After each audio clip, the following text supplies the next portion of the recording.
Postulante Hortensia Vilca Puma, postulante a la plaza de Fiscal Adjunto Provincial Penal de Arequipa, del Distrito Fiscal de Arequipa. Buenas tardes, señorita Vilca. Buenas tardes, señor presidente. Buenas tardes con cada uno de los miembros de la Junta Nacional de Justicia. Bien. Usted registra haber postulado al 2024. Sí, doctor. A una plaza de Fiscal Adjunto Provincial Penal sin éxito, ¿no? Y luego es egresada de una maestría en Derecho, con mención en Derecho Penal y Procesal Penal el año 2021. ¿Tiene algún concepto, algún juicio sobre el elevadísimo porcentaje de egresados de maestrías en Derecho que no optan el grado académico? ¿Tiene algún juicio formado? ¿Que por qué ocurre esto? Entiendo, doctor, que en la mayoría de casos a veces es el factor laboral. Uno prioriza la actividad laboral y deja de lado la maestría. En el caso de mi persona, doctor, yo terminé mi maestría en octubre del 2021. En el 2022 postulo al PROFA, ingreso al PROFA, termino el PROFA en el 2022 y justamente en el 2023 tenía planeado elaborar mi proyecto de tesis de maestría. Sin embargo, justamente en el 2023 me designan como fiscal adjunta al provincial provisional. Es una meta que aún tengo pendiente. Tenía planeado para hacer mi proyecto este año, sin embargo, por un tema de carga laboral de unas audiencias se me complicó un poco. Sin embargo, es una meta que sí está proyectada para cumplir en este 2026. No obstante, igual estoy ya en busca de mi tema, ¿no? Haciendo las indagaciones de qué temas podría arribar en mi tesis. ¿Todavía no he pensado en el tema? Sí tengo un tema, más o menos. Estoy viendo el tema del delito de violación sexual en estado de inconsciencia. El tipo penal del Código Penal establece que aquel que abusa a una persona en grave alteración de la conciencia será reprimido con tal pena. La problemática viene en que en la ciudad de Arequipa, le hablo por la experiencia, hay muchos casos en que muchas de las agraviadas salen a una reunión o con sus amigos a ciertas actividades, ingieren bebidas alcohólicas. Sin embargo, al despertar amanecen sin sus prendas y con indicios de haber sido abusadas sexualmente. Las señoritas van a su casa, tienen miedo de contar la situación que han sufrido, se ponen a descansar y cuando despiertan se animan a contar a su familia. Pasan varias horas, van a la comisaría. La Fiscalía toma conocimiento, dispone que esta persona pase un dosaje etílico, van a medicina legal. Sin embargo, este resultado es negativo. ¿Por qué? Porque obviamente ya pasaron las más de 6 horas, más de 8 horas desde que ellas ingirieron bebidas alcohólicas y sucedió este acto ilícito. ¿Qué pasa? Muchos fiscales, al tener un resultado de dosaje negativo, archivan los casos. Hay una casación que dice que no solamente debe valorarse el dosaje etílico, porque no estamos ante un delito con prueba tasada. Se pueden valorar las declaraciones de los testigos, los compañeros que estuvieron en esa reunión para acreditar en qué estado estaba la agraviada. Se lleva a juicio este caso.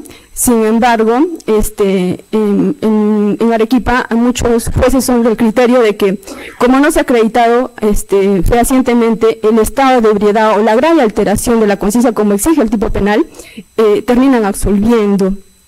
Entonces, claro, tenemos un resultado negativo, pero hay versiones en los testigos que dan cuenta cómo estaba la agraviada al momento, cuando estaba en la reunión y cómo se retiró de esa fiesta el imputado con la agraviada, ¿no? Y al parecer esta persona habría aprovechado.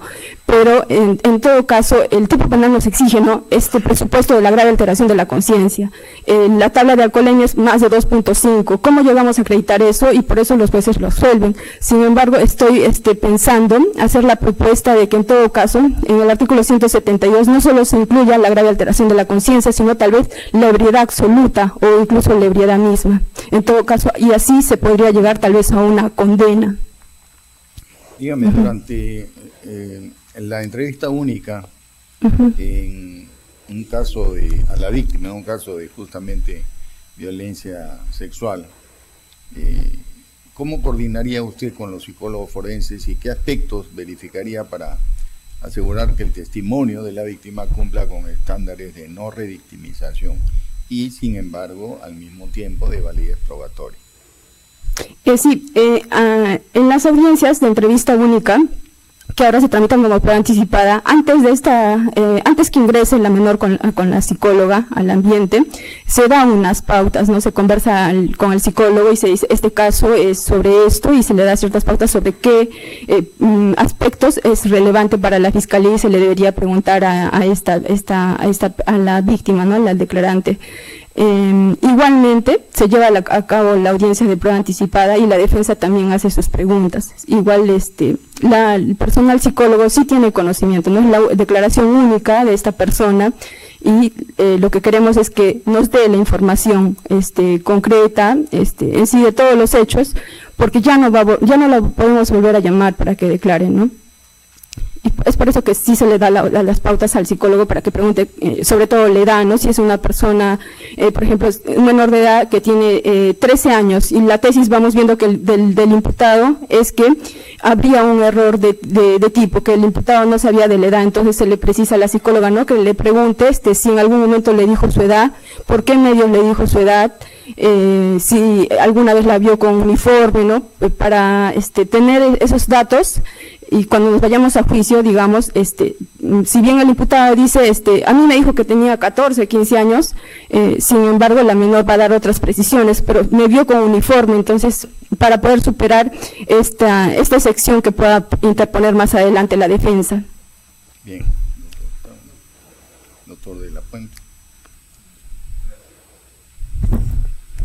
Señora Vilca Puma, buenas tardes, ya. Usted actualmente labora en qué fiscalía? Estoy laborando en la tercera fiscalía especializada en violencia contra la mujer y los integrantes del grupo familiar, ya 2 años y medio aproximadamente. Correcto. Hoy, como he comentado hace un par de horas, se está conmemorando el Día Internacional de Eliminación de la Violencia contra la Mujer, ¿no? Sí, correcto, doctor. En ese marco, ¿nos podría comentar, o sea, primero identificar seguro y comentar cuáles son los principales instrumentos internacionales que se refieren al tema de eliminación de las formas de violencia contra la mujer? Sí, tenemos la CEDAW, que es el Comité de la Eliminación de la Lucha contra la Violencia contra la Mujer. Y en nuestro país tenemos la Ley 30.364, que es la que se emitió, y establece los tipos de violencia, cómo se debe tramitar estos procesos, ¿no? La fecha de valoración de riesgo, el aspecto de medidas de protección, la etapa de investigación y la etapa de sanción, las instituciones a cargo de dar trámites a este tipo de delitos. ¿Y la Convención de Belén do Pará? Sí, también está, y hay mucha jurisprudencia al respecto también a nivel internacional sobre los casos de violencia que ocurrieron en Argentina, en México. Sí, en México. Ya. Y bajo ese contexto, ¿nos podría compartir alguna experiencia respecto de algún caso concreto que lo tenga usted como caso emblemático sobre este tema, si es que lo tiene? De violencia contra la mujer. En Arequipa llevamos muchos casos que en efecto revelan este incumplimiento de estereotipos. El hombre, hay muchas familias que radican en el distrito de Cerro Colorado, de Yura, dependen económicamente de su pareja. Son personas inmigrantes que vienen de Puno, de Cusco. Tienen su familia, tienen hijos menores, dependen del hombre de la casa. El papá va a trabajar en la mina. Cuando la mujer, cuando la esposa no cocina, o cuando la mujer está conversando con un vecino, en muchos casos el hombre viene por celos, agrede a la señora. Y entonces, ¿cómo se vería el estereotipo acá? Hay varios estereotipos, por ejemplo... Discúlpeme que discúlpeme que le corte, señora Vilca. No, le preguntaba por algún caso en particular que usted haya tramitado en su función fiscal. Si no lo ha tenido, me lo dice y no hay ningún problema. No, me está comentando de cosas muy sociales, ¿no? Yo le pregunto sobre un caso emblemático que usted haya tenido, de repente a cargo o de repente en la fiscalía a la cual usted pertenece. Un caso emblemático es uno de violencia sexual. Nos comunica la policía que una profesora había dado cuenta que su alumna le había revelado que su papá estaba abusando de ella. Nos comunican esta situación, disponemos varias diligencias, bueno, mi fiscal provincial y que también luego me comunica para yo también participar en las diligencias. Si no me equivoco era un jueves. La niña vivía con el papá y con la mamá, y la mamá sabía, en una oportunidad la niña le había mencionado que su papá le había hecho tocamientos. Nos comunican esta situación. La menor no podía regresar a este hogar porque ella estaba viviendo su papá biológico. Comunicamos a la UPE para que pueda hacerse cargo de la menor. Justo fue un viernes, si no me equivoco, la UPE solo atiende viernes hasta las 4 de la tarde, luego no contestan el teléfono. La niña ya había pasado sus exámenes médicos de integridad sexual y en efecto tenía desfloración, ella tenía 13 años, su papá tenía más de 40 años. Hacemos las coordinaciones con la UPE para que pueda hacerse cargo de la menor mientras, porque la mamá, no podía estar con la mamá porque la mamá ya había tomado conocimientos en una oportunidad y no había hecho la denuncia. Y obviamente entonces el papá que vive en la misma casa iban a influir sobre la menor para que tal vez esta ya no declare. Coordinamos con la UPE, internan a la menor en un albergue, tomamos la declaración de la mamá y la niña le había hecho conocimiento a la profesora que existía un audio en una oportunidad que su papá estaba diciéndole hazte más allácito, había ido a su cama, la menor la había grabado. Teníamos esa grabación, entonces lo que hicimos solicitar, no había flagrancia porque el último hecho era en agosto, estos hechos se denuncian si no me equivoco a fines de septiembre, no había flagrancia, pero teníamos ese audio, entonces lo que hicimos, no se podía solicitar la prisión preventiva, lo que hicimos es solicitar la detención preliminar. Nos dan la detención preliminar justamente para recabar las muestras de voz para hacer la homologación. Si ese audio pertenecía siempre a la voz del papá, del agresor, y la voz de la niña también pertenecía a ella. Nos dan la detención preliminar y justo también presentamos nuestro requerimiento de prueba anticipada al juzgado para poder tomar la declaración de esta menor. Tomamos la declaración y la niña cuenta de varios hechos del que había sido víctima por parte de su papá. Solicitamos la prisión preventiva ya teniendo la declaración de la menor, los resultados objetivos que la menor presentaba de exploración y la mamá en su declaración llega a reconocer que sí en alguna oportunidad le mostró a través de dibujos su hijita que estaba siendo víctima de tocamientos por parte de su papá.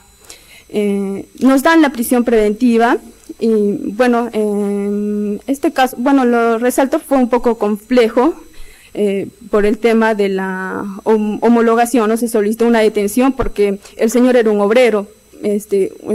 La pena que estaba establecida para este caso, teniendo en cuenta que la menor tenía 13 años, la pena era cadena perpetua. Entonces, obviamente hay un indicio de que va a fugar el señor, ¿no? Puede irse a otro departamento, tal vez a otro país, o a Bolivia, ¿no? Con muchos Señora se dice en Vilca, Arequipa. Le agradezco. ¿Y en concreto se dictó la prisión preventiva? Sí, se dictó la prisión preventiva. Continuamos con las diligencias, se hizo la diligencia de homologación de voces acá en la ciudad de Lima y en efecto el perito concluyó que sí, la voz correspondía al papá y también a la niña. Ya, muchas gracias por su respuesta. Doctor, gracias, doctor Chanduy. Doctor Fercoy. Doctor Cayo. ¿No? Bien. Buenas tardes, esto. Gracias. ¿Puedo dejar unos documentos? Sí.